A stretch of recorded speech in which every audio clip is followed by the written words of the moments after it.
Hello दोस्तों, तो हम लोग एनसीईआरटी 9th क्लास का फर्स्ट चैप्टर जो मैटर था, पदार्थ था, उसका सेकंड पार्ट देखने वाले हैं। और अगर आप सेकंड पार्ट देख रहे हैं तो इससे पहले जो वीडियो है फर्स्ट वाला वो आप देख लें, ताकि आपको एक सीरियल वाइज से समझ में आए। क्योंकि ये डायरेक्ट आप देखोगे तो यहाँ से भी चीज़ें समझ में आएंगी, लेकिन आप शुरू से इनिशियल से देखोगे तो आपको ज़्यादा क्लियर होगा। तो चलिए, हम लोग यहाँ तक डिस्कस इसमें कर चुके थे। हम लोग ताप परिवर्तन से रिलेटेड जो भी था इसमें हम लोग यहाँ तक कर चुके थे। इसमें आपको एक पॉइंट अब देखिएगा, इसको में पॉइंट है कि किसी ठोस को गलने के कणों के बीच का जो आकर्षण बल था, जैसे कि अगर मान लीजिए ये पार्टिकल है, हम आपको ये जूम करके मान लीजिए छोटा पार्टिकल उसको बड़ा कर दें, ये पार्टिकल है, ये कोई पदार्थ का पार्टिकल आपस में जुड़ा हुआ है। तो समर्थ बल का मतलब अट्रैक्शन फोर्स। अगर मान लिया कि इसके बीच का इसके बीच का जो बॉन्डिंग है वो बॉन्डिंग है, इसके बीच का जो बॉन्डिंग है ये अगर मतलब ज़्यादा है, स्ट्रॉन्ग है, तब हमको टेम्परेचर हाई देना पड़ेगा, ज़्यादा टेम्परेचर देना पड़ेगा, ताकि इसका जो बॉन्डिंग है, ये आपस का बॉन्डिंग है, ऐसे टूट जाए आपस में। ये देखो अलग अलग हो गए, इसका मतलब इसका मेल्टिंग पॉइंट हाई होगा। अगर किसी का कोई पदार्थ का जो ये है अट्रैक्शन फोर्स वाला, जिसको सामर्थ्य हिंदी में बोलते हैं, ये कमज़ोर है, तो ये जल्दी ब्रेक हो जाएंगे। कम ही टेम्परेचर पर आप उसको दोगे तो वो ब्रेक हो जाएगा, तो उसको हम बोलेंगे लो मेल्टिंग पॉइंट उसका है। अगर बर्फ़ का मेल्टिंग पॉइंट का बात करें तो जनरली 0 सेंटीग्रेड हम लोग लिखते हैं, लेकिन एक्चुअली में एनसीईआरटी के थ्रू 0.1 सेंटीग्रेड होता है। आप इसको केल्विन में कन्वर्ट करोगे तो 273.16 केल्विन हो जाएगा। इसको हम कन्वर्ट वाला भी देखेंगे। देखिए यहाँ कन्वर्ट वाला लिख रखा है, लेकिन हम नेक्स्ट टॉपिक में इससे रिलेटेड जितने क्वेश्चन बनेंगे, एक्चुअली ये हीट में पढ़ाया जाता है। आप यहाँ से एक चीज़ और याद रख सकते हो कि अगर हम लोग का मानव का टेम्परेचर कहेगा तो सेंटीग्रेड में 37 हो जाएगा, फ़ारेनहाइट में 98.6 हो जाएगा, 98.6, और केल्विन में कहेगा तो 310 केल्विन होता है। ये आप याद रखोगे ह्यूमन बॉडी का, तीनों याद रखोगे। 37 सेंटीग्रेड में, फ़ारेनहाइट में 90.6, 98.6 और केल्विन में 310 डिग्री। आप ये याद रखोगे, यहाँ से भी क्वेश्चन बनते हैं। हम लोग आते हैं नेक्स्ट में। यहाँ से इस पेज में क्या चीज़ है जिसे हमको समझने वाला है, तो इसमें बात करते हैं। तो कहता है कि किसी ठोस को गलने की प्रक्रिया में तापमान क्या रहता है, समान, यानी कांस्टेंट, नियत होता है, समान रहता है। ऐसे में उसमें ऊर्जा जाता कहाँ है। अब इसको हम समझने के लिए एक चीज़ आप इसको समझ सकते हो। जैसे कि अगर हम बात करें, आप इसको ऐसे समझ सकते हो, इसको हम नीचे में यहाँ कर लेते हैं। जैसे आप इसको समझो, जैसे कि मान लिया कि एक ये है, इसको में हमने वाटर भर रखा है ये बर्तन में, और एक बर्तन है जिसको में हम आइस का टुकड़ा ले लिए हैं, आइस का टुकड़ा, बर्फ़ का, ये बर्फ़ है ना, ये बर्फ़ है, और ये है वाटर, जल, और हम दोनों में हीट कर रहे हैं, अब मान ली कि ये गैस है, गैस से आप हीट कर रहे हो, इसको में भी आप हीट प्रोवाइड कर रहे हो, इसको में भी आप हीट प्रोवाइड कर रहे हो, ठीक है। अब आप देखोगे कि जब ये हीट आप लगाओगे, ये इसको आप कनेक्शन करवा दे रहे हैं, अगर हीट आप प्रोवाइड करोगे तो ये मान लिए कि जल का पोर्ट था और ये था आइस वाला, तो इसको में अगर मान लिए हमसे, अगर यहाँ जल का टेम्परेचर, इसका टेम्परेचर मान ली नॉर्मल जल का टेम्परेचर 25 डिग्री सेंटीग्रेड, पानी का तापमान 25 डिग्री है, लेकिन आप इसको अगर हीट दोगे तो ये पहुंच जाएगा, इसका टेम्परेचर अब हो जाएगा 50 डिग्री टेम्परेचर आपको हो जाएगा। ये चीज़ आप हो गया, पहले इनिशियल शुरुआत में 25 डिग्री सेंटीग्रेड था, बाद में 50 डिग्री हो गया।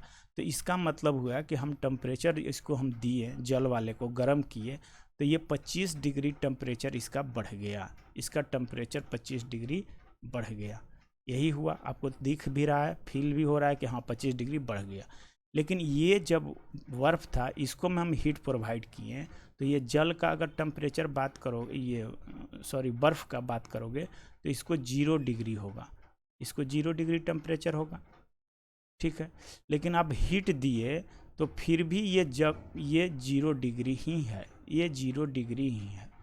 तो इसका मतलब क्या हुआ कि जब तक ये बर्फ़ पानी ना बन जाए, जब तक पानी में कन्वर्ट ना हो जाए, तब तक इसका टेम्परेचर 0 डिग्री ही रहेगा। और जो हम हीट इसको दिए तो ये बीच में आया जी, ये बीच में आया।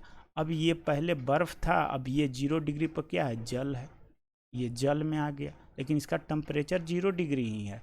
इसका मतलब ये हुआ कि जो हम हीट प्रोवाइड किए वो हो गया, कौन सा हीट हो गया, latent heat, latent heat, latent heat.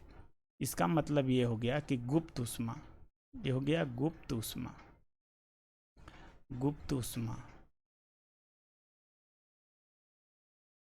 इसका मतलब ये हुआ कि ये बीच में जो टेम्परेचर ये लगा, ये था बर्फ़, ये था बर्फ़, और उसके बाद फिर जल बन गया, पूरा पिघल गया, फिर भी टेम्परेचर इसको 0 डिग्री है। अब और हम टेम्परेचर प्रोवाइड करेंगे तब यहाँ से 1 डिग्री या 2 डिग्री पर ये जाएगा। अब और ज़्यादा हीट यहाँ प्रोवाइड करेंगे तब। इसका मतलब हुआ कि इस बीच के दौरान, इस बीच के दौरान अगर हम बात करें तो इस बीच के दौरान ये है, ये टेम्परेचर इसी में गया होगा, इसी को हम बोलेंगे अवस्था, यानी फेज चेंज बोलेंगे। क्या बोलेंगे, फेज चेंज बोलेंगे। आप समझ रहे होगे, अवस्था में चेंजिंग, यानी लेटेंट हीट क्या कर रहा है, अवस्था में चेंज कर रहा है। लेकिन यहाँ पर एक्चुअली क्या था, अवस्था में क्या चेंज हुआ, नहीं, डायरेक्ट टेम्परेचर मेरा बढ़ गया।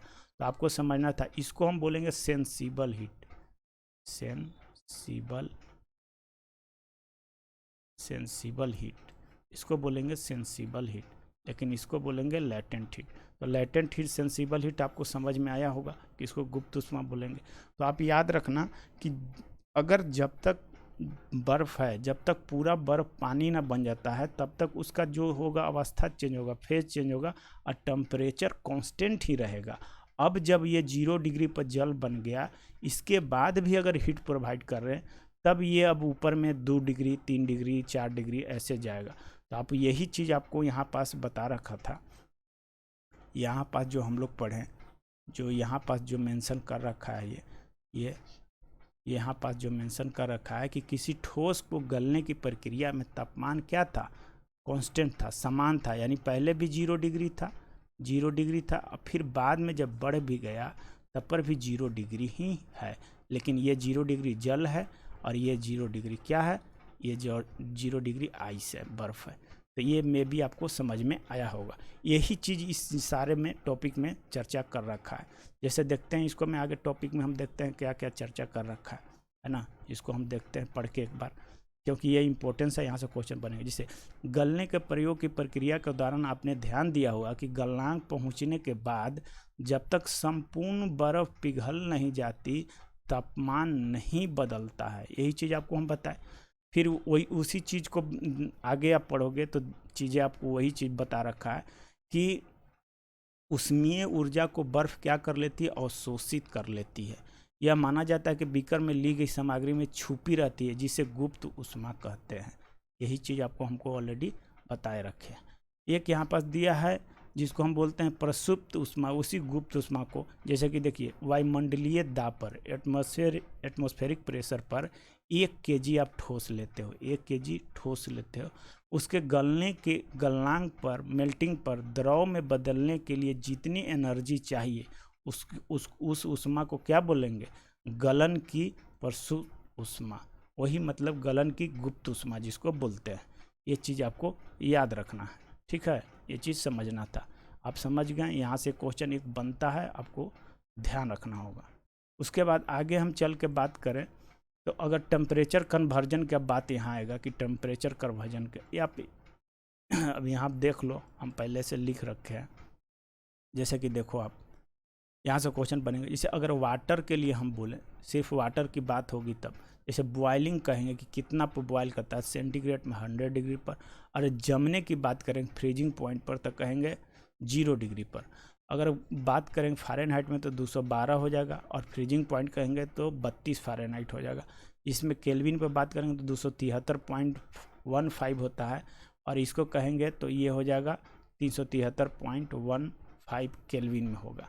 अब यहाँ से रिलेटेड कन्वर्जन का एक फार्मूला आता है जो बहुत एग्जाम में पूछता है चेंज करने के लिए, तो आपको ये याद रखना है, ये वाला फ्रीजिंग पॉइंट भी याद रखना है और बॉइलिंग पॉइंट भी याद रखना। अगर सब का आपको याद हो जाएगा तो आपको जनरली फार्मूला याद रखने की ज़रूरी नहीं, आप खुद बना लोगे फार्मूला। ठीक है, आपको फार्मूला याद करने की ज़रूरी नहीं है, आप खुद बना लोगे। कैसे बना लोगे, आप ध्यान से यहाँ देखोगे तो आपको बन जाएंगे। देखो इस सेंटीग्रेड है तो सेंटीग्रेड में से जो फ्रीजिंग पॉइंट है नीचे वाला वो 0 को घटा देंगे।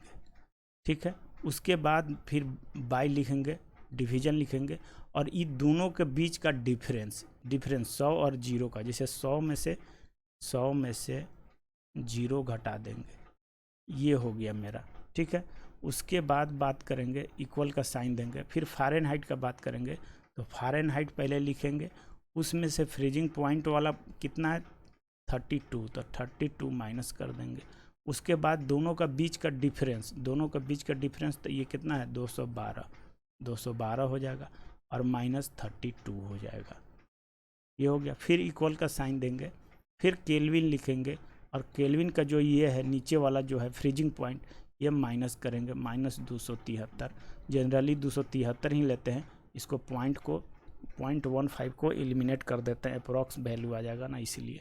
फिर उसके बाद दोनों का डिफरेंस तो 373 -273, ये आपका फार्मूला बन गया। VBI है, इसको आप डायरेक्टली नहीं याद रखोगे तो आप ऐसे याद रखोगे दोनों का फ्रीजिंग पॉइंट बॉइलिंग पॉइंट, तो आपको अपने आप निकालने आएगा। 1 से 2 बार कॉपी पर लिखोगे आपको आ जाएगा।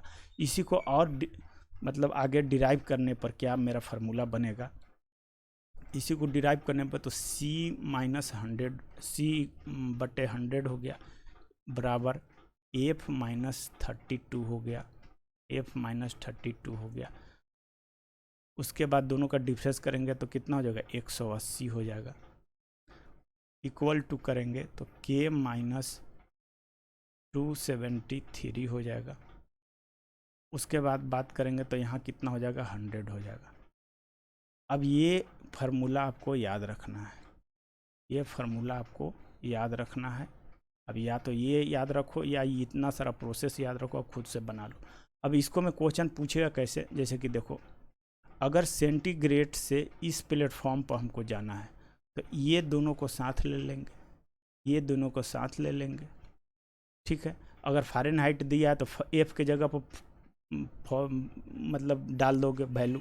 मान लीजिए अगर पूछा कि आप बताओ कि जैसे कि आप बता लो कि 40 फ़ारेनहाइट है, 40 फ़ारेनहाइट को सेंटीग्रेड में क्या होगा वैल्यू, तो फ़ारेनहाइट के जगह 40 है तो यहाँ 40 पुट कर दोगे, बाकी सेंटीग्रेड से निकाल लोगे, इजी हो जाएगा। उसके बाद बात करते हैं, अगर कहेगा कि फ़ारेनहाइट से केल्विन में निकालना है तो ये दोनों को इक्वल कर देंगे, यहाँ से निकल जाएगा मेरा। अब उसके बाद अगर इससे कहेगा सेंटीग्रेड से और केल्विन में चेंज करने का तो इसको इक्वल कर दोगे। आप कैसे भी इधर उधर से करके निकाल सकते हो। ठीक है, आपको ये चीज़ याद रखना होगा। ठीक है, उसके बाद बाकी हीट में हम लोग पढ़ेंगे इसको जनरली, लेकिन एक यहाँ पास आप ध्यान रखोगे कि केल्विन का जो है, केल्विन का SI मात्रक अगर पूछेगा टेम्परेचर का SI मात्रक तो वो केल्विन होता है, क्योंकि केल्विन कहाँ से स्टार्ट होता है 0 केल्विन से स्टार्ट होता है, इसीलिए इसका मात्रक SI मात्रक केल्विन लिया गया। बाकी सब 0 से स्टार्ट नहीं होता है, यहाँ से स्टैंडर्ड मानक इसी को माना गया क्योंकि ये केल्विन 0 से स्टार्ट होगा। बाकी 0 बराबर आप इधर में करोगे तो ये कितना हो जाएगा माइनस, आप ये दोनों को कनेक्ट करोगे तो कितना हो जाएगा -273 हो जाएगा। ठीक है, तो ये चीज़ें आप ध्यान रखोगे। और यहाँ कहेगा तो हो जाएगा कितना हो जाएगा 459 हो जाएगा माइनस में तकरीबन। आप इसको आप खुद से निकाल सकते हो इसको। ठीक है, तो इसको आप ध्यान रखोगे। इसके बाद और रिलेटेड और क्या पूछ सकता है, तो और देखो और अदर यूनिट में ये तो है, ये तो जनरली एग्जाम में पूछे जाते हैं, लेकिन कुछ एग्जाम में कभी कभी ये पूछ देता है रेनकाइन, इसको RA को बोलते हैं रेनकाइन। तो रेनकाइन में फ्रीजिंग पॉइंट 491 और यहाँ 671 आप याद रखोगे, और कभी कभी एग्जाम में मिल जाएगा तो इसको भी आप ध्यान रखोगे। फिर कहेगा रोमर एक होता है, इसको रेनकाइन बोलते हैं, रेनकाइन आप कर लोगे रेनकाइन, और इसको बोलते हैं रोमर। ठीक है ना, तो रोमन में कहेगा तो कितना हो जाएगा 0 और 80। ये सब भी आप याद रखो, इसको भी आप फार्मूला आप खुद से बना सकते हो, है ना। तो ये चीज़ आप याद रखोगे, ठीक है। तो यही इसमें था। अब यहाँ पास जो चीज़ समझने वाला है, ठीक है, बाकी नीचे में वही सब दे रखा है। अब यहाँ पास फेज वाला है, आप इसको देखोगे, जैसे ठोस है, सॉलिड है, लिक्विड है और गैस है। तो आप इसको हीट दोगे तो लिक्विड हो जाएगा, लिक्विड को और हीट दोगे तो गैस हो जाएगा, जब इसको ठंडा करोगे तो लिक्विड हो जाएगा और ये ठोस हो जाएगा। अब यहाँ क्वेश्चन पूछता है कि अगर सॉलिड है, सॉलिड से डायरेक्ट हमको गैस में चेंज होने वाला है, तो इसका एग्जाम्पल बहुत पूछता है। तो याद रखिएगा अमोनिया क्लोराइड, NH4Cl एक हो गया। दूसरा बात करेंगे तो कपूर हो जाएगा, ये एग्जाम्पल आप लिख लोगे, बहुत ज़्यादा पूछता है। फिर बात करेंगे तो नेप्थलीन हो जाएगा, नेप्थलीन हो जाएगा, है ना। और फिर एक और एग्जाम्पल है जिसका नाम है एंथ्रासीन, एंथ्रासीन। तो ये चारों आप एग्जाम्पल याद रखोगे, एग्जाम में बहुत बार ये पूछा है, तो इसको आप ध्यान रखोगे, ठीक है। कौन कौन होगा, कपूर हो जाएगा, नेप्थलीन हो जाएगा, एंथ्रासीन हो जाएगा, और फिर बात करें तो एक हो जाएगा अमोनिया क्लोराइड। ये जो डायरेक्ट सॉलिड से है वो डायरेक्ट गैस पर जाएगा। देखो बीच का लिक्विड है, इसको स्केप कर दो, डायरेक्ट सॉलिड है, यहाँ वेपर में चेंज हो जाएगा, डायरेक्ट गैस में होगा। तो ये चीज़ें आपको ध्यान रखनी थी। देखो यही चीज़ यहाँ दे रखा है ऑलरेडी, देखो यहाँ पास, देखो ये क्या है, अमोनिया क्लोराइड का ऊर्ध्वपातन। इसको जो है सॉलिड से डायरेक्ट गैस में बदलने को, गैस में जो चेंज होता है, इस फॉर्मेशन को बोलते हैं ऊर्ध्वपातन, सब्लिमेशन इसको बोलते हैं इंग्लिश में। तो ये चीज़ आप ध्यान रखना। इसका एग्जाम्पल 4 को बताएं, उसको भी आप ध्यान रखना, नोट करना। आगे आते हैं नेक्स्ट में। अब नेक्स्ट में पेज में हम आते हैं, तो इसको में आता है दाब परिवर्तन का प्रभाव। देखो यहाँ पास यही चीज़ मेंशन करा कि द्रव अवस्था में परिवर्तित हुए बिना, माने लिक्विड में बिना परिवर्तित हुए बिना ठोस अवस्था से सीधे गैस में कन्वर्ट हो जाते हैं। इस ठोस में बदलने की प्रक्रिया को ऊर्ध्वपातन कहते हैं। ये चीज़ आप ध्यान रखना। दाब परिवर्तन का प्रभाव क्या होगा, दाब परिवर्तन का प्रभाव में बात करेंगे तो प्रेशर वाला बताए हैं आपका एग्जाम्पल, वही चीज़ है कि मान लिया कि यहाँ पार्टिकल दूर दूर है, अब पिस्टन से यहाँ पर या प्रेशर इंसर्ट करोगे तो ये देखो पास पास आ जाएंगे, और फिर और ज़्यादा करोगे तो ये देखो कितने पास पास आ गए सिलेंडर में। वही दाब बढ़ाने में पदार्थों को कणों को समीप लाया जा सकता है। देखो ये समीप आ गया कि नहीं, समीप आ गया। अब यहाँ से यह VVI है, इसको आपको नोट करना है, एग्जाम में बहुत बार ये पूछा हुआ है। जैसे कि मान लिया कि ये गैस है, मान लिया कि ये गैस है, ठीक है, ये है गैस, ये है गैस और ये है लिक्विड। अगर गैस से हमको लिक्विड अगर बनाना है, गैस से लिक्विड बनाना है, तो प्रेशर क्या करेंगे, यहाँ प्रेशर देख लो, प्रेशर इसको बढ़ाएंगे, इंक्रीज करेंगे, और टेम्परेचर जो होगा, टेम्परेचर यानी तापमान जो होगा उसको कम करेंगे, तो ये लिक्विड फॉर्म में बन जाएगा। जैसे कि आप सिलेंडर गैस जो भरा रहता है, जो खाना बनाते हैं, उसको में आप देखोगे तो उसको में रहता है हाई प्रेशर और लो टेम्परेचर। तो जैसी गैस आप इस सिलेंडर में, बड़ा वाला सिलेंडर है, ठीक है, और बड़ा वाला सिलेंडर से छोटा वाला सिलेंडर में आप देखोगे तो इसको में क्या है, हाई प्रेशर है, हाई प्रेशर है और लो टेम्परेचर है। तो यह हाई प्रेशर के कारण इसको में लो प्रेशर है, लो प्रेशर है, तो यहाँ हाई प्रेशर से लो प्रेशर की ओर कोई चीज़ फ्लो होगा तो आप देख लो इजीली ये फिलअप हो जाएगा छोटा वाला टंकी। ये बात याद रखना कि गैस को आप अगर लिक्विड में कन्वर्ट करते हो तो टेम्परेचर आपको होना चाहिए लो और प्रेशर होना चाहिए हाई। तो यही चीज़ बताया कि दाब बढ़ाने और ताप घटाने से गैस द्रव में कन्वर्ट हो जाता है, द्रव में बदल जाता है। जैसे अभी टंकी को हिला कर देखोगे तो आपको लगेगा कि लिक्विड भरा है, लेकिन एक्चुअली होता है गैस।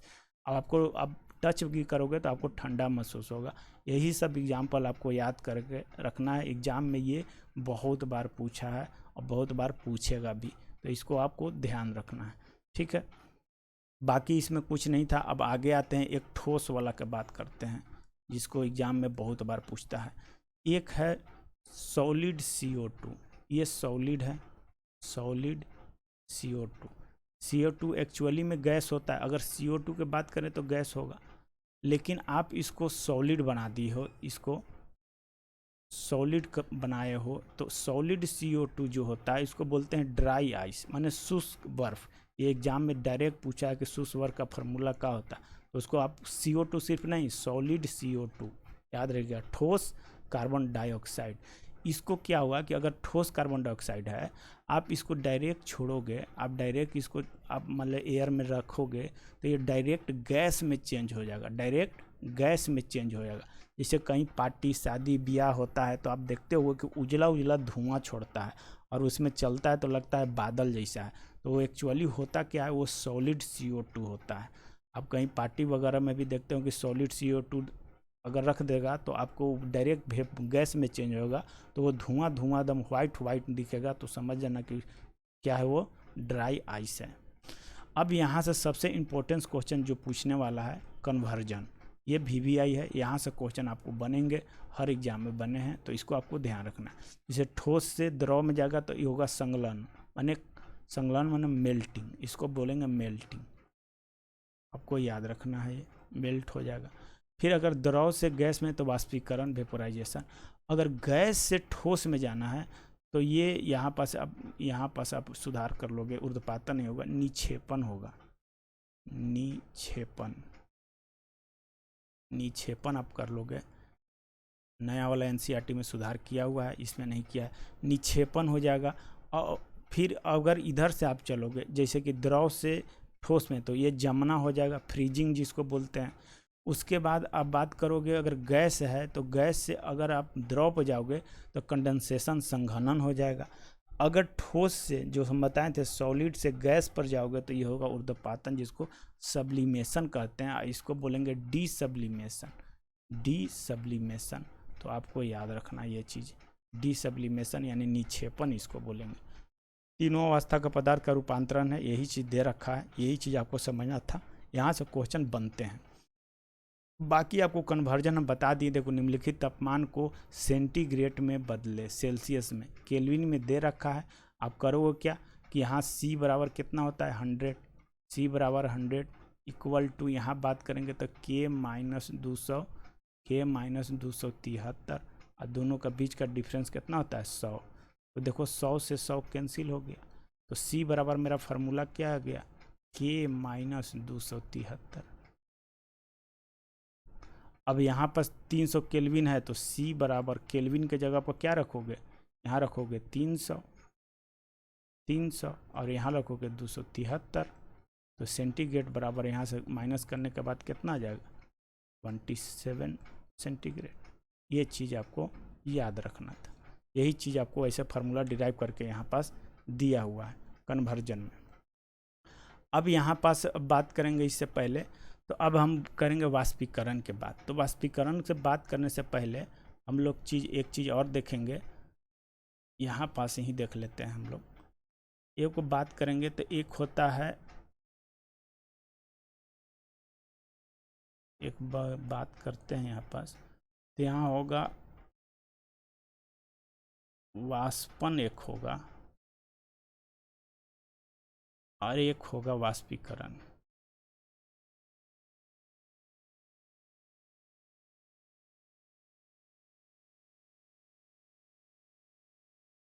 दोनों में डिफरेंस क्या है, ये चीज़ आपको समझना था मेनली। देखो वाष्पन होगा तो फिक्स टेम्परेचर होगा, मतलब एक नियत होगा, फिक्स टेम्परेचर होगा, फिक्स्ड होगा इसका टेम्परेचर, जैसे कि 100 डिग्री सेंटीग्रेड, यानी बॉइलिंग एक तरह से कर लो, 100 डिग्री पर ही होगा।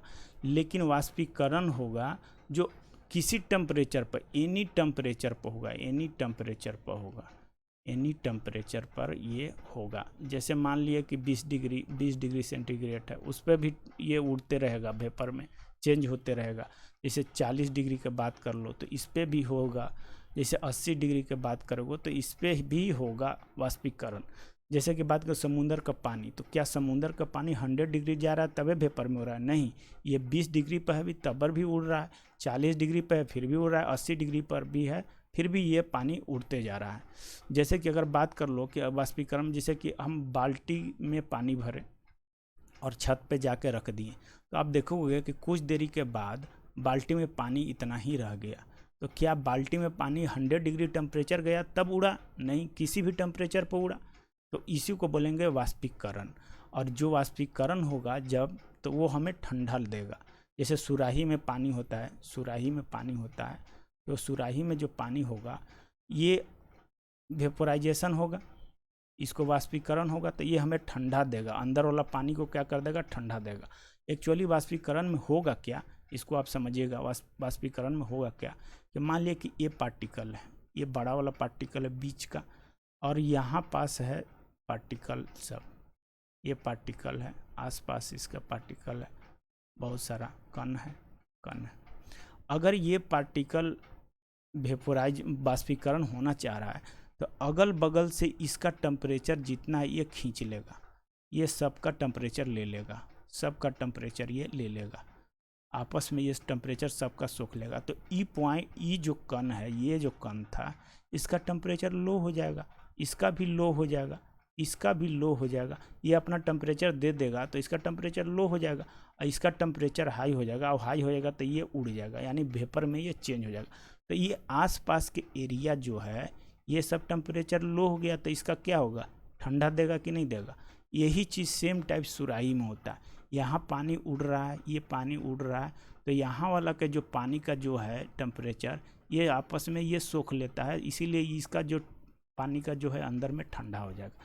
सेम चीज़ यही चीज़ है, जैसे कपड़ा में जो सूखता है उसको में भी सेम चीज़ है, वाष्पीकरण होगा तभी कपड़ा सूखता है। गर्मी के दिन में हम लोग को पसीना चलता है, तो पसीना क्या होगा? मान ली कि ये बॉडी है, ये बॉडी है, और यहाँ ये पसीना है, ये पसीना है, ये पसीना है, ये पसीना है, ये पसीना। अब यहाँ से एक पार्टिकल है जो वेपर में चेंज होना चाह रहा है, तो ये आपस के इसके आसपास के जितने पार्टिकल है सबसे एनर्जी ले लेगा। तो एनर्जी लेगा तो यहाँ से शरीर वाला जो है, शरीर से सब एनर्जी खींचेगा, तो हमें ठंडक लगेगा। पसीना होने के बाद जब वेपर में चेंज होगा, पंखा के सामने बैठते हैं तो फिर ठंडा लगता है आफ्टर पसीना, स्वेट, पसीना आने के बाद। तो यही चीज़ आपको समझना था वाष्पीकरण में। जनरली वाष्पन के लिए 100 डिग्री याद रखिएगा। अब वाष्पीकरण से क्वेश्चन आपसे पूछेगा कि वाष्पीकरण किस पर निर्भर करता है, इससे रिलेटेड क्वेश्चन पूछेगा, तो हम लोग आगे देखेंगे। एक यहाँ क्वेश्चन दे रखा था, इसको आप देखोगे, एक क्वेश्चन यहाँ भी देख रखा था, देखो। अब यहाँ देख रखा है 1 ATM बराबर इतना पास्कल। तो देखो 1 ATM के बात करेंगे, पास्कल यानी दाब के बात करेंगे, तो दाब बराबर एक्चुअली होता क्या है?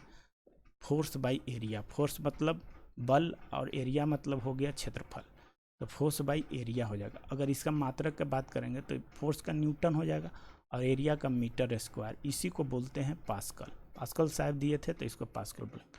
अब 1 ATM बराबर इतना पास्कल होता है। एक्चुअली 1 ATM मतलब हो गया एटमॉस्फेरिक प्रेशर। 1 ATM बराबर होता है 101 325 बार, 325 बार होता है, बार। अब इसमें क्या हुआ कि 1 बार बराबर होता है 10 के पावर 5 पास्कल। ये भी एग्जाम में पूछा हुआ क्वेश्चन है, ठीक है। अगर हम इसको में क्या करें कि अगर हम 10 के पावर 5 से भाग दे दें और 10 के पावर 5 से गुना कर दें तो कोई इफेक्ट नहीं पड़ेगा। अब इसको हम करेंगे तो ये हो जाएगा 1.01325 गुने 10 के पावर 5। इसको ऐसे लिख सकते हैं, यहाँ पॉइंट आ गया तो यही हो गया ये वाला। अब इसको क्या लिख सकते हैं? तो इसको यही पास्कल लिख सकते हैं। यहाँ बार था, यहाँ पास्कल, तो यही लिखा है यहाँ पास। अब इसको यहाँ से इतना ही लिखा है, इसको और इसको लिखा है, तो यही चीज़ है, याद रखना। तो अगर पूछेगा वायुमंडल प्रेशर जो है, इन्वायरमेंट है पूरा, ये पूरा प्रेशर लगा रहा है ऊपर से, तो कितना प्रेशर? 1 ATM है।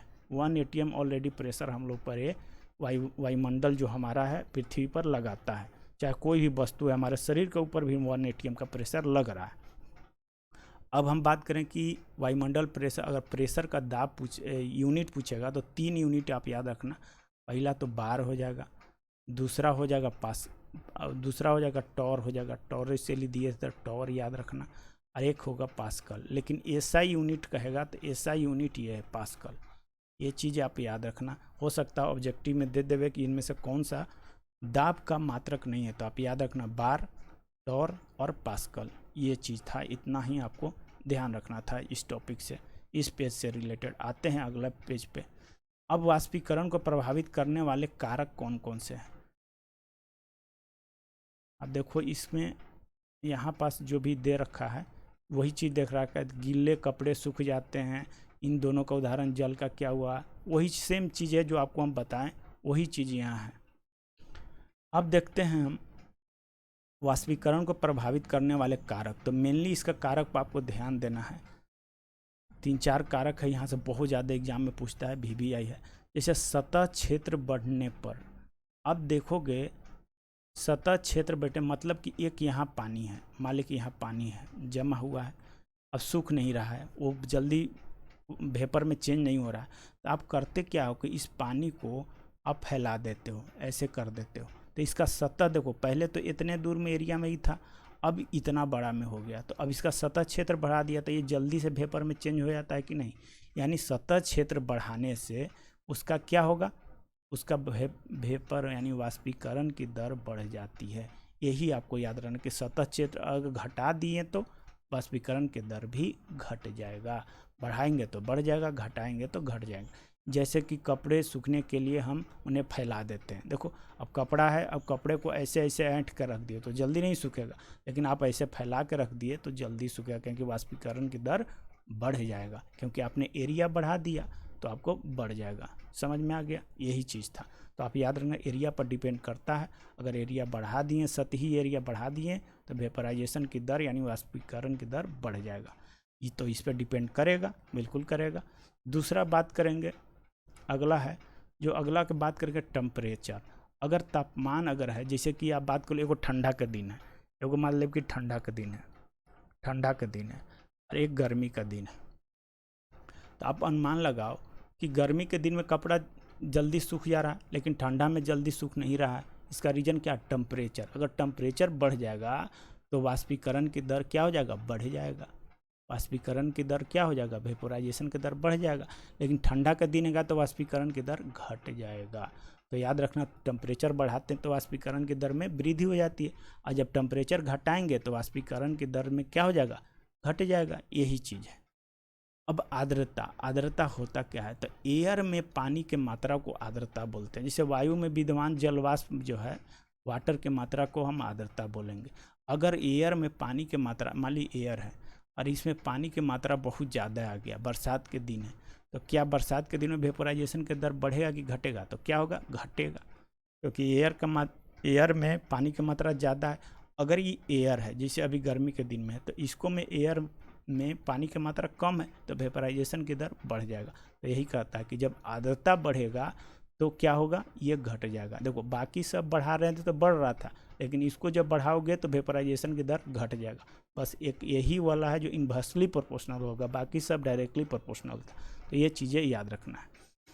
चौथा की बात करेंगे वायु की गति। मान लिया कि हवा तेज तेज बह रहा है तो वेपराइजेशन की दर जल्दी जल्दी कपड़ा सूखेगा। ऐसे कपड़े से ही आप रिलेट कर लो, जल्दी जल्दी होगा तो वेपराइजेशन की दर बढ़ जाएगा।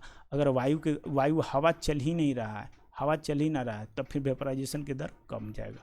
यही चीज़ याद रखना था। और एक और यहाँ नोट में आप याद रखोगे, याद कि अगर पूछेगा कि भाई वाष्पीकरण क्या मास पर, द्रव्यमान पर निर्भर करता है, मास पर, तो याद रखना नहीं नहीं नहीं, इस पर निर्भर नहीं करता है। मास से कोई लेना देना है नहीं है। तो याद रखना, द्रव्यमान से कोई लेना देना नहीं है वाष्पीकरण को। अगर इसमें से दे के एक का किस पर निर्भर नहीं करता है तो कौन होगा, द्रव्यमान। बाकी वायु की गति, आर्द्रता, टेम्परेचर और सतही क्षेत्रफल याद रखना। वाष्पीकरण के कारण शीतलता, वाष्पीकरण होगा तो आपको बताए थे कि ये पार्टिकल है, इसके अगल बगल बहुत सारा पार्टिकल होगा, ये पार्टिकल होगा, सबसे टेम्परेचर ही ले लेगा, सोख लेगा, तो इस यहाँ का एरिया का टेम्परेचर क्या हो जाएगा, घट जाएगा। जैसे मान लें कि ये कि गरम ये है, गर्मी का दिन है और यहाँ पर ज़मीन पर पानी छिड़कते हो, पानी छिड़के हो तो क्या करेगा, यहाँ से ये ऊपर में वेपोराइजेशन में बदलेगा और अगल बगल का एयर से ये हीट ले लेगा, तो अगल बगल वाला हवा क्या हो, ठंडा हो जाता है। इसलिए पानी छींटने पर कहीं गर्मी के दिन में देखोगे कि आपको ठंडा महसूस हो रहा। यही चीज़ बताया कि शीतलता कैसे लगता है। अब देखो एक चीज़ यहाँ एग्जाम्पल में दे रखा, एसीटोन। एसीटोन माने नेल पॉलिश अगर नाखून पर लगाते हो, तो नाखून पर नेल पॉलिश अगर मान ली लगा रहे हो अगर मान ली कि ये आपका फिंगर है, फिंगर पर यहाँ पास आप लगा रहे हो, तो यहाँ पास आप लगाओगे तो ये अगल बगल का जो है ये टेम्परेचर सोख के वेपर में चेंज होगा। तो आपको कैसा लगेगा, आपको फील होगा अगल बगल वाला जैसे वेपर में चेंज होगा, तो यहाँ पास ठंडा सब आप आपस में जो पार्टिकल आपस वाला यहाँ सोख लेगा, तो आपको लगेगा ठंडा। तो वही चीज़ यहाँ दे रखा है, देखो वही चीज़ जो हमको समझाए। तेज़ धूप वाले गर्म दिन में लोग अपनी छत पर खुले स्थान पर जल छिड़कते हैं, क्योंकि जल के वाष्पीकरण की गुरुत्व ऊष्मा गर्म सतह को शीतल पहुंचाती है। यही चीज़ है, मेनली यही चीज़ समझना था।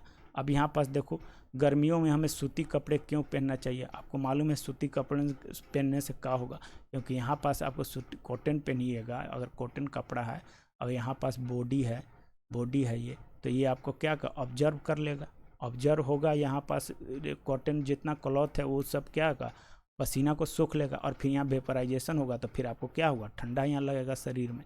तो यही चीज़ दे रखा है।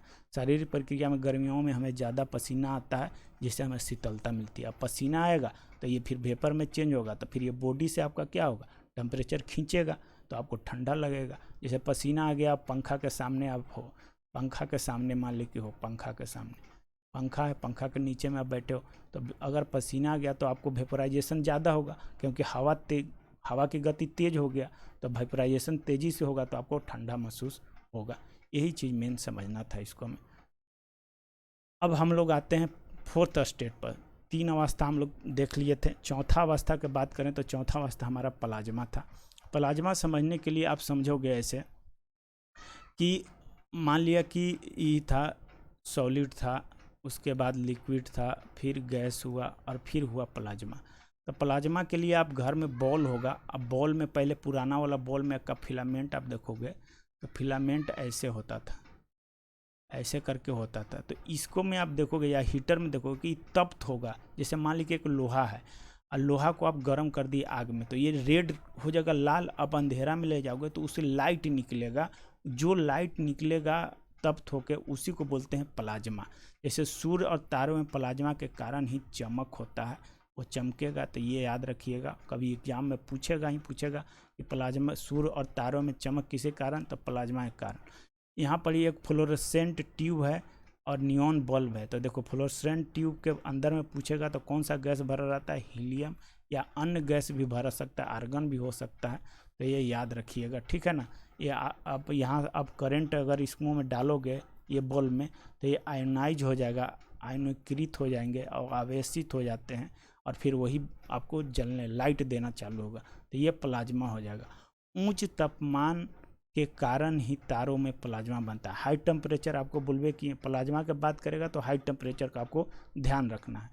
5वां स्टेज की बात करें तो BSC, Bose Einstein condensate. Bose मतलब सत्येंद्र नाथ बोस के बात कर रहा, आइंस्टीन का मतलब आइंस्टीन साहब का बात कर रहा, कंडेंसेट का मतलब जो ठंडा करके बनाया जाता है उस पदार्थ की बात कर रहा है।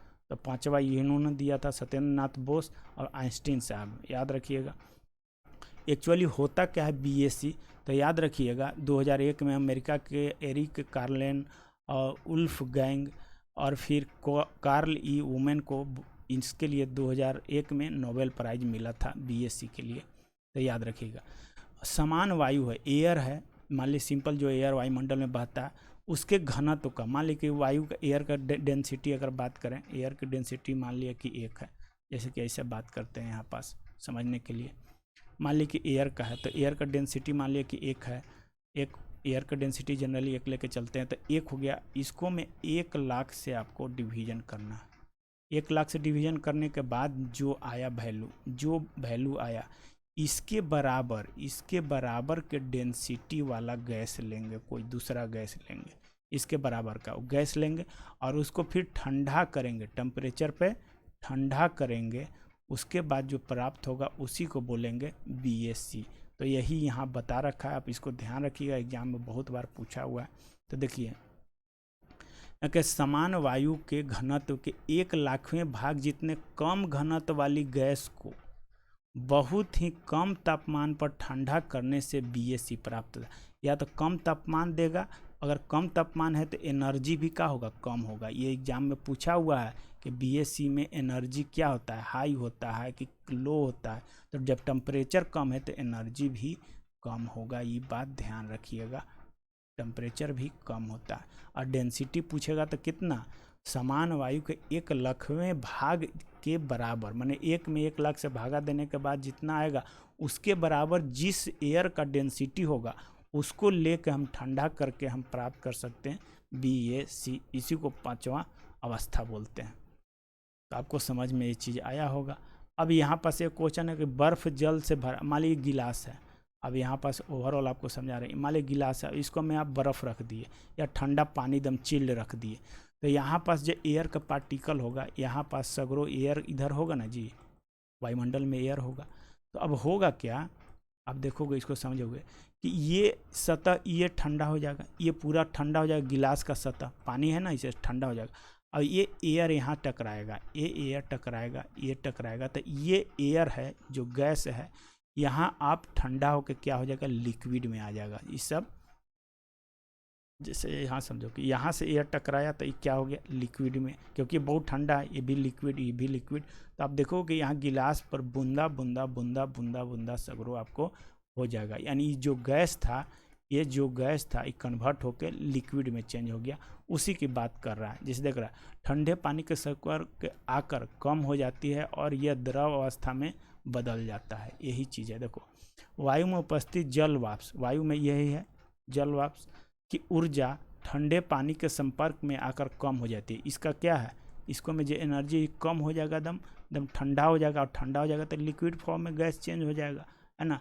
अब गैस से लिक्विड में चेंज करने वाला बताएं, गैस से लिक्विड में चेंज हो गया।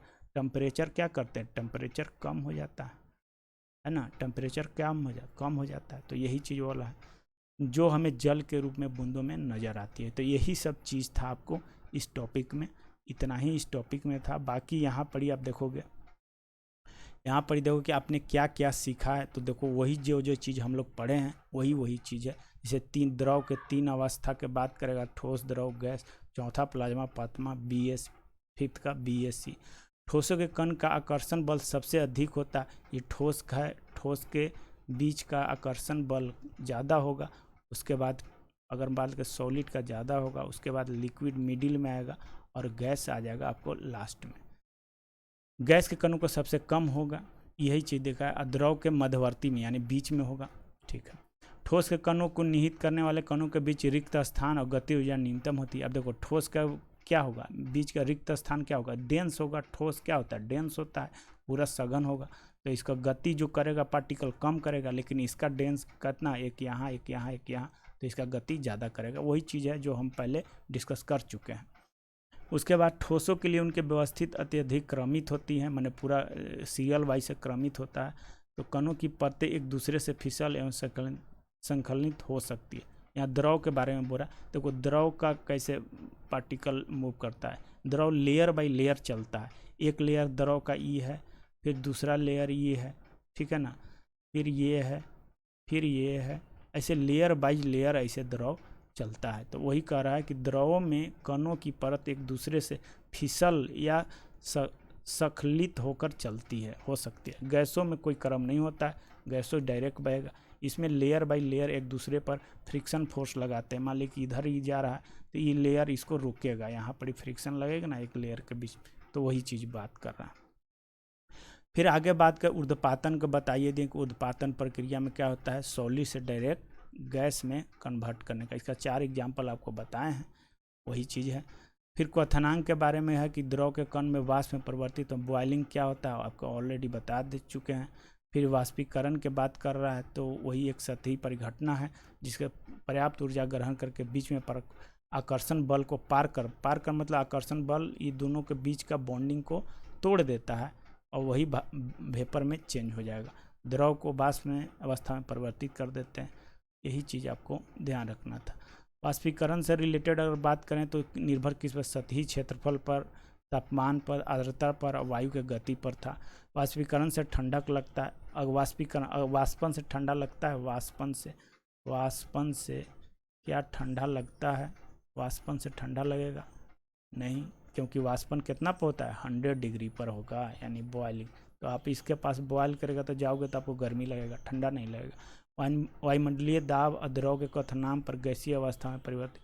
अब देखो वाष्पीकरण की गुप्त ऊष्मा, ताप की वह मात्रा जो 1 केजी द्रव को 1 केजी द्रव लेना है, वायुमंडलीय दाब और द्रव के कथनांक पर गैसीय अवस्था में परिवर्तन करने हेतु जितना एनर्जी चाहिए। मान लीजिए 1 केजी ये है, 1 केजी ये लिक्विड है, और इसको वेपर में चेंज करने के लिए वायुमंडलीय प्रेशर तो इस पर लगेगा, ऊपर में वायुमंडलीय प्रेशर तो पूरा अर्थ पर लग रहा है, तो इसको चेंज करने के लिए वेपर में यानी गैस में चेंज करने के लिए जितना एनर्जी हमको खर्चा होगा उसी को हम लोग बोलेंगे वाष्पीकरण की गुप्त ऊष्मा।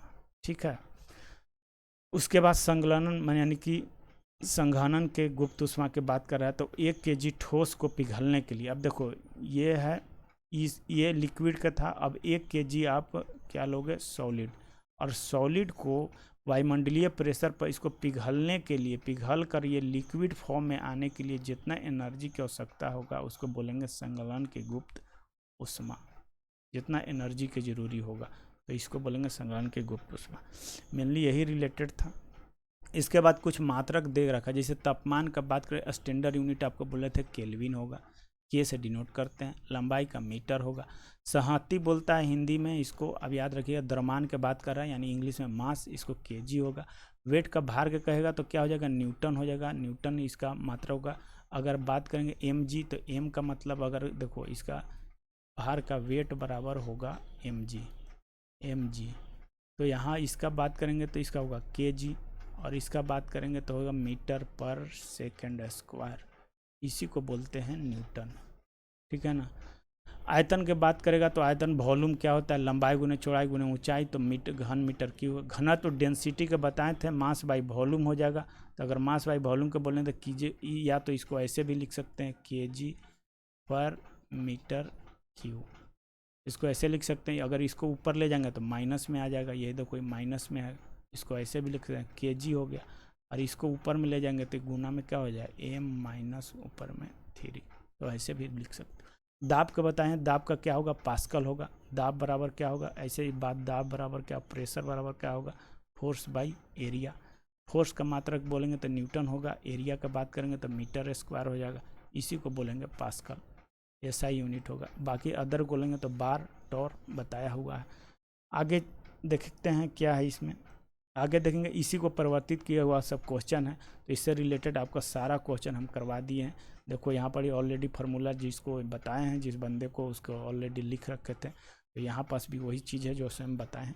तो इससे रिलेटेड जितना भी क्वेश्चन था आप कर लोगे, एक पेज में आप लिख लोगे, आपको यहाँ से क्वेश्चन जब भी बनेंगे आपको बनेंगे, आप इसको कीजिएगा, उसके बाद अपना कमेंट देकर बताइएगा क्या बेनिफिशियल रहा, कैसा रहा। ठीक है, थैंक यू, बहुत बहुत धन्यवाद।